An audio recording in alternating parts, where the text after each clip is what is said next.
Hey, we have company and we're brewing beer in a van with CH from Homebrew for Life and Steve, the apartment brewer.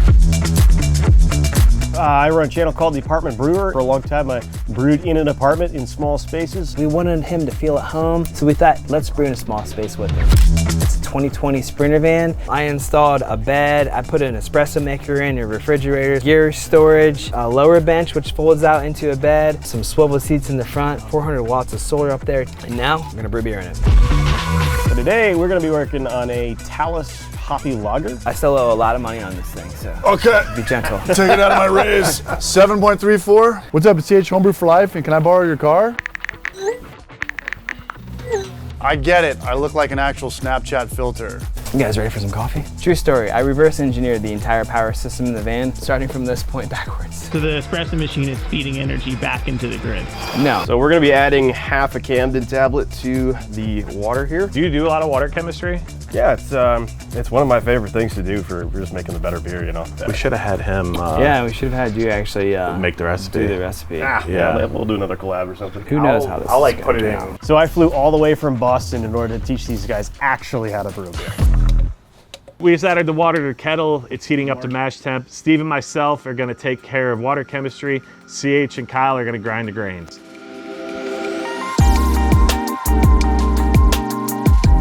So you think you could live in this thing? Yes, but there's one condition. I want a cat. We're going 7 pounds German 2-row, 3.5 pounds Vienna, half a pound Carapils. Just two dudes in the van, grinding. Couple grains, guys. grains, there's nothing wrong with that. Probably gonna get some Blockbuster rentals later. Having some good old-fashioned fun.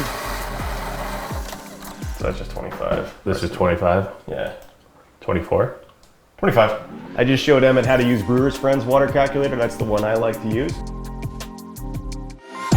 Oh shoot, what did we miss? We're screwed now, man. The recipe's gonna be way off. Dude, I say we toss it in. What you should do is throw it into the fermenter after the brew day. Yes. So, you guys sorted out the water chemistry? Yeah. So we're gonna add 4 grams of gypsum, 1 gram of Epsom, and 3 grams of calcium chloride. And what else?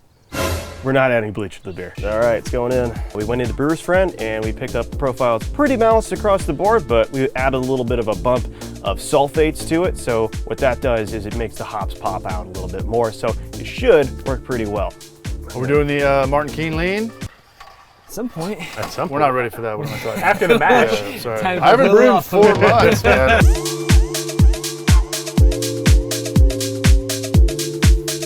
Alrighty. You guys did it. Fire up.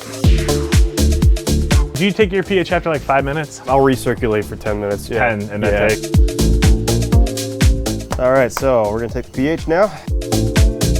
When it comes to pH, do it right the first time. All the Amazon choice stuff for 20 bucks doesn't work. 5.42, can you get that? That's actually really good. Good to go, guys. You wanna just double check? Yeah, it we're with gonna this? double check with these crappy paper pH meters that we were sent. I hate those things with all my heart. Yeah, this is saying more like a 4.5. Yeah, long story short, nice things cost money. But if you want to have nice things and save money too, we recommend you use the link in our description to get 50% off 6 bottles of wine. 6 bottles? That's right, because this episode is sponsored by Bright Cellars, a wine subscription service that sends personalized wine directly to your door. If you're watching this channel, chances are you know a lot about beer, but maybe not wine, like Kyle and I. Yeah, I just drink whatever my wife buys, but with Bright Cellars, all I had to do was take a quick 7-question quiz based on what food and drinks I like, and they sent me a box of 6 wines from all over the world that I'm guaranteed to like. That's so much easier than buying wine at the store. I get very confused. Right, so let's open up the box and see what I got. Yeah, man. Looks like all the packaging is completely recyclable and plastic free. What are these? Those appear to be wine education cards, Emmett. They tell you everything about each bottle of wine. You wanna open one up? Yeah, man. So this has the warmest serve temp. I think this is probably the one we should drink. And look at that bottle of wine. Probably the most legit glassware we've ever drank out of. Thanks to my wife for loaning these to me. She doesn't know she's loaned them to me.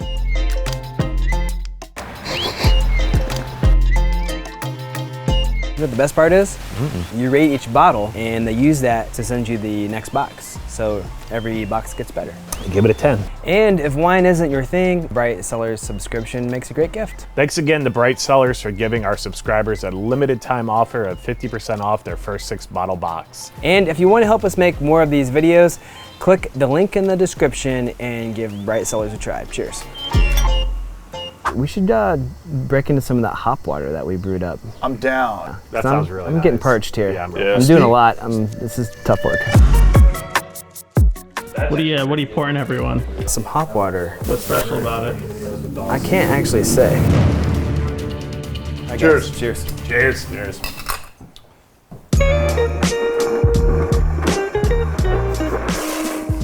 Is Bring your full-time gig? No. You have a day job. Well, most of my job is actually classified. So, do you have security clearance? Yeah, I do. Are you at all worried that you're going to jeopardize the clearance by hanging out with us today? Only a little bit. Dude, this is awesome. It's almost like a Bud Light, but with like really good hop flavors in it. Steve, the engineer, I think my van's life is in your hands, man. All right, well, don't sue me. There you go. You're good to go. Did you set the power to 100? I did. Lawson, what we're gonna do is we're gonna bring this up to 100% of boil, 100% of power. We're gonna bring this up to 100% of power. The controller's at 100% of power to bring it up to a boil. I'm gonna take a nap. I know, I was like, dude, scoot over. Okay, I'm gonna take a nap then. Dude, scoot over. It's been about 10 minutes. The grain's all finished draining, so I think we're gonna go ahead and toss this in the grain pile. Is it everything you thought it would be? This is the spot. Well, it's been great brewing with you. Yeah, this is fun. It's turned into a Steve and Emmett brew day. Oh, but I think we're doing important stuff. CH just moved to the south. I'm trying to solve a mystery here. Way down yonder on the Chattahoochee, it gets hotter than a hoochie coochie. I'm trying to figure out what's a hoochie coochie. I don't know, but it sounds like a very good cocktail. I don't even think Kyle knows like we brew beer during these videos half the time. We just hit a boil. We're not doing a 60-minute edition. We're not doing a 30-minute edition. We're only doing a 10-minute edition. We'll be back in 50 minutes to do that, breaking the rules. Both of you just recently moved, right? So I recently moved from San Diego to Knoxville, and don't tell anybody this, but I have brutally violated my parole. Steve, the apartment brewer, just moved out of his apartment, but into a townhouse. Was that a brand decision? No. All right, so this is our 10-minute hop edition. We're gonna be adding 1 ounce of Talus. Tell us more about it. Does anybody know anything about them? Floral, earthy, and florally. They just put every descriptor of anything that can. Lawson, come here for 1 second. Come on up here, buddy. Can we get up there? No, actually. Stay where you are. Dude, I just realized we have a vent hood in here. First new car I've ever owned, ever, in my life. One of the first things they did to it, had a hole in the top of it. Vent hood, man. That would have been good an hour ago. 4 minutes left in the boil. Oh, it's been boiling for an hour? Yeah. CH and I were talking about Chattahoochee, hoochie coochies. I have no idea what's going on. Hoochie coochies. I don't even think Kyle knows like we brew beer during these videos half the time. We're chilling to 175 and we're gonna add our Whirlpool edition. I've kind of found that if you just recirculate without turning the cooling water on in the plate chiller, you'll pretty much nail that temperature. So what are your tips for brewing in a small space?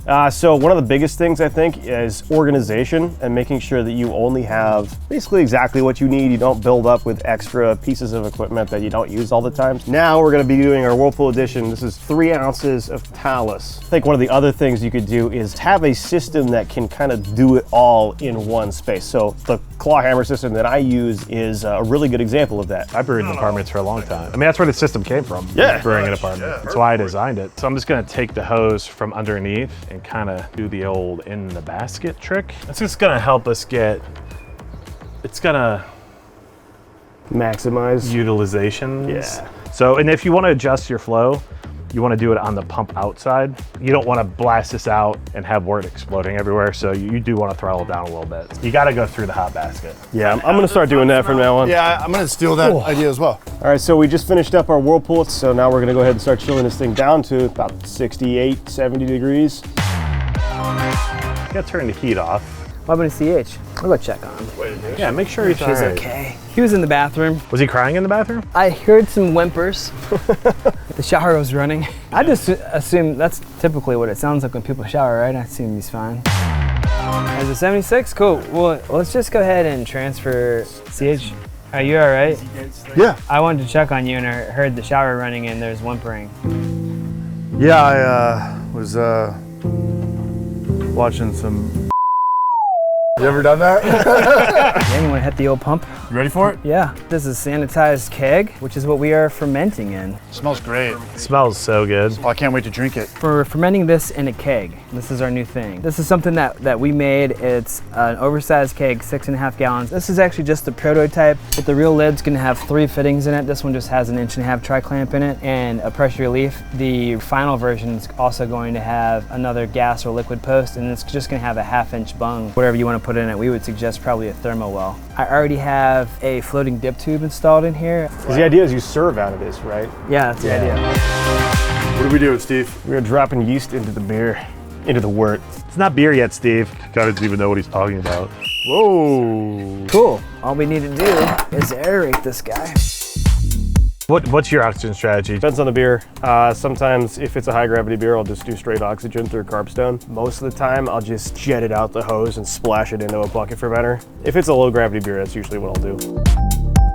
You know what? You go to the website for the finer details on the point I'm about to make here. We're fermenting this beer. It's a lager yeast. We're fermenting it at room temp under pressure, 15 psi, with the use of this sanitary spunning valve. And that's about it.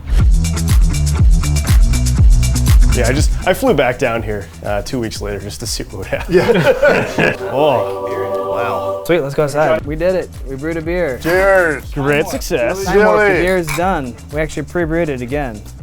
Mmm. What's it look like? It looks like beer. It's got bubbles. I can see through it. What about the smellies? Definitely get that citrus, no doubt. Yeah. Ooh, yeah. I'm getting like a kiwi. I'm more in berry land. Berry land. Can we go for it? All right, here we go. Oh my God, dude. Yeah. Kind of tastes like the best day ever. Dude, this is amazing. That's like strawberry. Strawberry, dude. 100%. Heavy yeah. strawberry. Yeah, it's not like the orangey, grapefruity type of hops that you're No. used to. This is something else entirely. So what's the final ABV? ABV 5.8. so yeah, I was actually really interested when you had no 60-minute bittering addition, because that's not that common even with a 60-minute boil, but this is super tasty, super juicy, super balanced. I kind of like the lack of bitterness. Yeah, the pressure fermentation worked really well too, because it's just clean as a whistle. Yeah. Kind of tastes like I need 3 more. Well, thanks for having us over. Yeah, and, man. This is awesome. Thank That's you. what homebrewing's all about. If it wasn't for this right here, nobody here would know each other, except for you and Emmett probably, or maybe not. Yeah, without booze, we probably wouldn't have been friends. Yeah, without booze. Yeah, I mean, just without beer in general. Yeah. We've done a lot more videos just like this, such as these. Yeah.